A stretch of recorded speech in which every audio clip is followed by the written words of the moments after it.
had someone ask me to try and cover these balls with some sort of soft material so we could see what kind of damage gets done between them, like happened to the planet, you know, ripped up trenches, cuts, or whatever.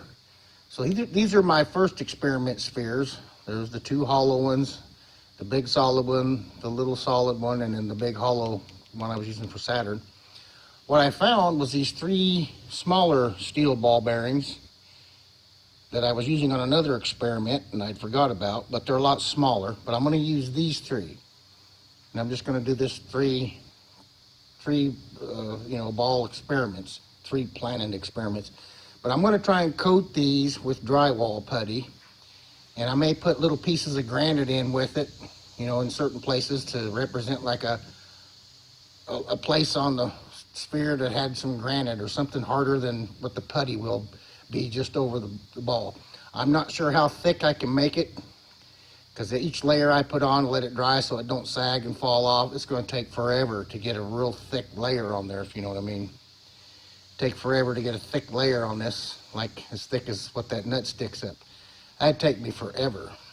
I don't know, maybe if I do it right, I could get it to kind of stay on there without gooping off, you know, globbing, trying to gravity fall off of it and glob down on one side. Anyway, I'm going to try covering those. I wanted to show you what I'm going to use underneath the drywall putty. I'm going to put on here as dirt, earth, and like I said, maybe I'll put a few pieces off of a granite countertop I've broke up pieces of. I'll stick the little pieces of that in there and see if that doesn't do something. Anyway, I wanted to show you that. They're a lot smaller than my last experiments, but I'm willing to let these suffer the consequences of whatever goop's going to do to them. I wanted to use them too also because I don't have three of these that are all solid. I got two solids and two hollows. So these three will be more equal. One's a little bigger than the other two, but it'll balance it out better because they are practically the same. Just wanted to show you that before I move on to the actual experiment. Okay, these are not mushrooms ready to be deep fried. This is them three steel balls covered in a good thick layer, well, decent layer, I don't know how thick for sure, of drywall putty. And I've got a positive lead there on the left, the negative on the right. I haven't tried this yet because I didn't want to burn it up. But on this particular one, on the ground, I've got a piece of granite placed in there up against the steel ball on the inside. And just to see how that kind of transpires. So the one on the right has a piece of granite facing where the arc would go. So I'll turn it on and we'll see what happens. Nothing so far. And the reason I'm doing this is because someone wanted to see what kind of burn marks this left once it got done burning on something soft.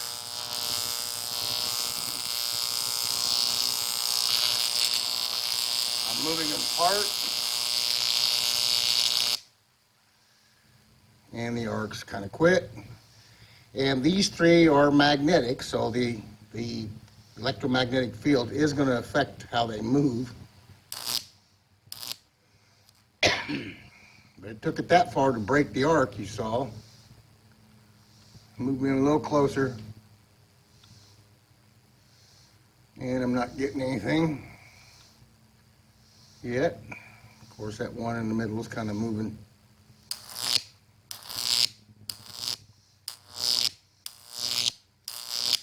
Let them do this a little bit. So it's burning right through the drywall putty.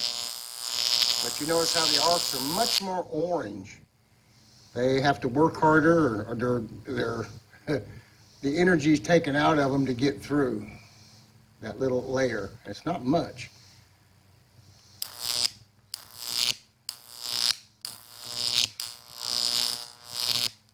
And I don't have near the electromagnetic action I did with the hollow balls, because these are steel.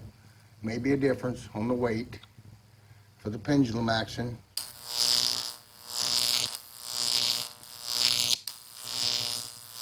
But it's a pretty wild arc.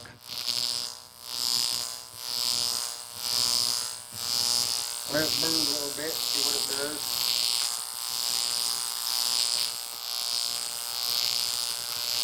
I can't turn the outside one, but maybe if I twist the center one, it loses arc. If I twist the center one. Let me try that while it's swinging. I'll try and twist it.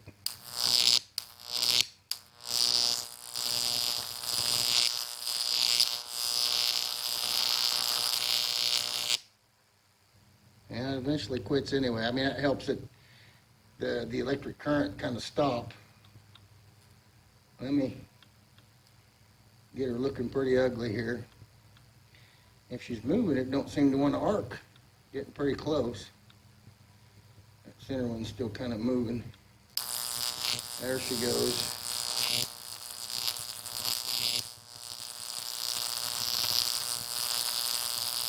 That's pretty wild.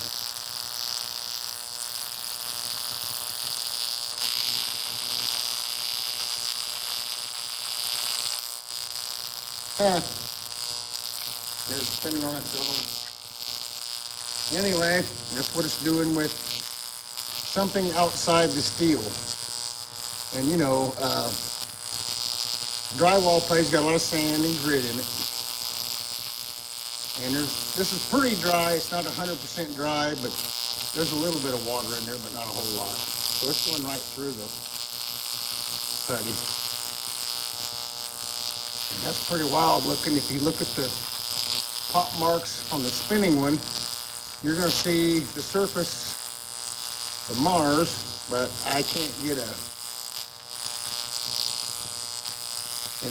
to the bottom and the top. It's doing it mostly in the middle. So let that do a few good burns, then I'll show you the results of what they look like.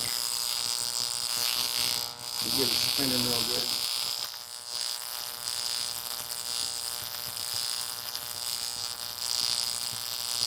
That just looks wild. Like a deep frying mushrooms. I'll just let her slow down. I know this is a long one, but it's a little different. Now it's cutting into the, up here where I've got the steel. Oh, cut my fishing line into. Cool. Now I'll show you what they look like. Okay, first I want to give props to, I can't remember your name now. It's going to come up on the screen right now, for telling me to put something soft on the outside of the steel balls to show the marks. Excellent idea. This shows exactly what happened, and it's evidently obvious. Anyway, so to go through what happened, when you watch the arc, the one I had has a piece of granite right here.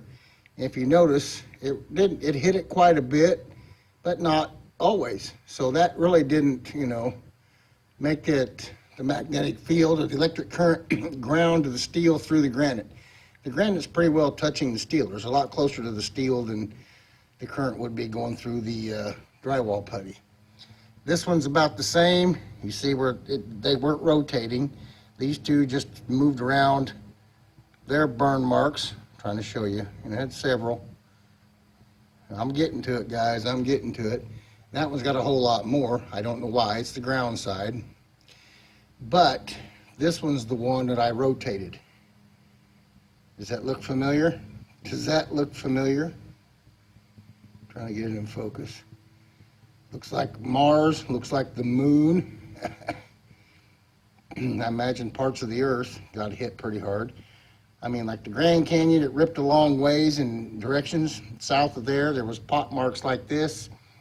You've got the impact crater, supposedly, in Arizona. I think is where one of these hit real hard, like you see on this one, a couple great big ones.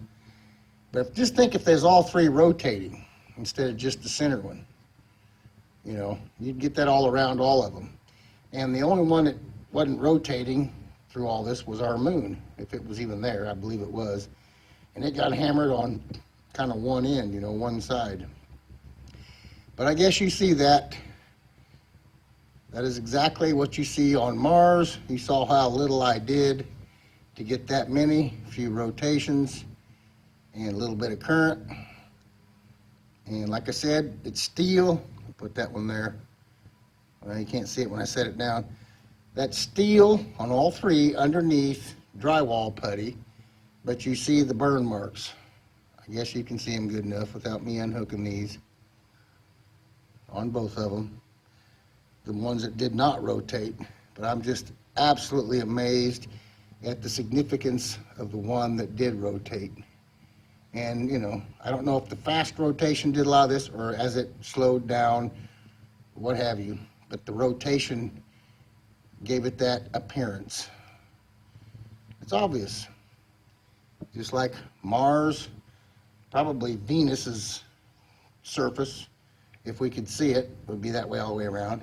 And the Earth has places, but the Earth is one of the few planets that, you know, has erosion and stuff continuing after all this happened. A lot of these other planets do not. Venus, maybe, who knows? Mars doesn't, because we see all the craters and pot marks. And our moon, same thing. So, kudos to you. I'm going to put your name up again because I can't remember it offhand here, but I'll put it on here for telling me to put something soft but malleable on the outside of these steel balls. And I noticed, another thing I noticed is the electromagnetic field, to keep them moving, bouncing or whatever, didn't affect this. That little bit of layer on the outside seemed to keep the electromagnetic field from the steel balls underneath from doing that pendulum thing.